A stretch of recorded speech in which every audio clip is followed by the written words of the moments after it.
Cosplay merupakan akronim dari costume play, di mana pelakunya disebut dengan cosplayer adalah sebuah fenomena dari budaya pop sangat digemari oleh generasi Z atau generasi milenial. Perbuatan atau aksi mengimitasi sosok karakter tertentu ini telah menciptakan sebuah subculture, sehingga penggunaan cosplay ini memiliki makna yang lebih luas.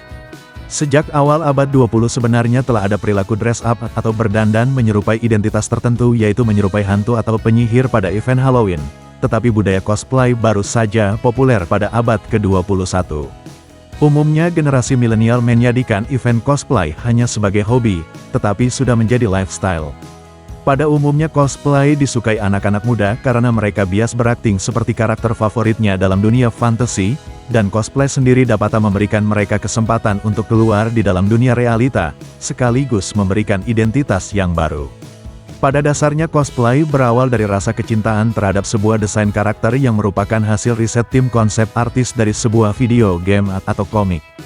Cosplay juga dapat digunakan sebagai media atau sarana komedi, untuk menghibur orang lain dengan cara berdandan lucu atau sengaja mengimitasi karakter yang justru tidak sesuai dengan postur tubuh aslinya.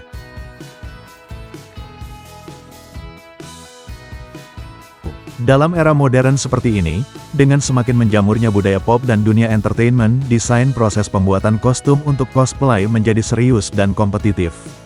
Semakin banyak seniman yang membuat kostum meskipun tidak berniat untuk ikut naik panggung cosplay, sehingga peluang bisnis yang menjanjikan untuk para perilaku yang terlibat. Di Indonesia sendiri, sampai kini banyak seniman muda yang menjadikan cosplay sebagai lifestyle dan bahkan menjadi sumber mata pencaharian mereka. Hal ini tentunya sangat banyak menuai pro dan kontra, di mana mereka dapat memperkenalkan budaya Jepang tetapi di sisi lain dapat menggeser budaya Indonesia secara perlahan. Menurut Kuncharaningrat, kebudayaan dengan kata dasar budaya berasal dari bahasa Sanskerta budaya, yaitu bentuk jamak dari budi yang berarti budi atau akal. Sedangkan kebudayaan adalah hasil dari cipta, karsa dan rasa itu. Di era globalisasi ini setiap kebudayaan luar dapat dengan mudah masuk ke Indonesia. Akan tetapi setiap budaya yang masuk harus disaring terlebih dahulu layak atau tidaknya berkembang di negara kita.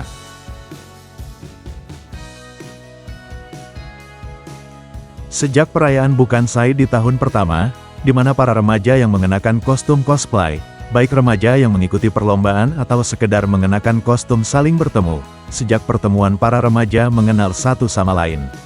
Setelah acara tersebut, mereka membentuk suatu komunitas cosplay. Dan seiring waktu berjalan kegiatan-kegiatan cosplay mulai banyak diminati di kalangan remaja dan berkembang sangat pesat. Namun pada tahun 2016 akhir sudah dapat dikatakan bahwa perkembangan cosplay menurun, dikarenakan ketidakkompakan antara cosplayer satu dengan yang lainnya. Hal ini menimbulkan sikap kecemburuan sosial yang akibatnya mengganggu jalannya perkembangan cosplay.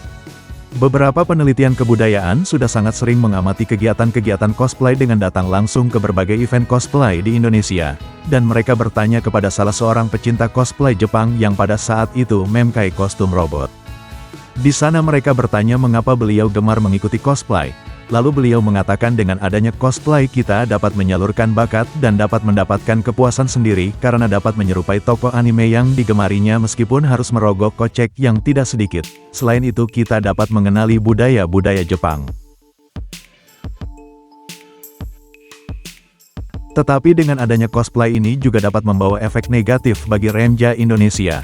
Karena dengan adanya cosplay juga dapat menurunkan minat remaja Indonesia terhadap budaya kita sendiri. Sebagai contoh banyak remaja yang mengatakan bahwa budaya Jepanglah yang lebih menarik dibandingkan budaya Indonesia yang mereka boiling terlalu kuno dan tidak menarik.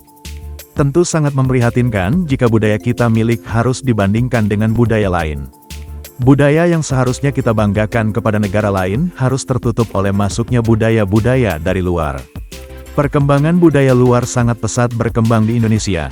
Itu karena kurangnya kesadaran masyarakat akan pentingnya budaya yang sudah lama ada di Indonesia.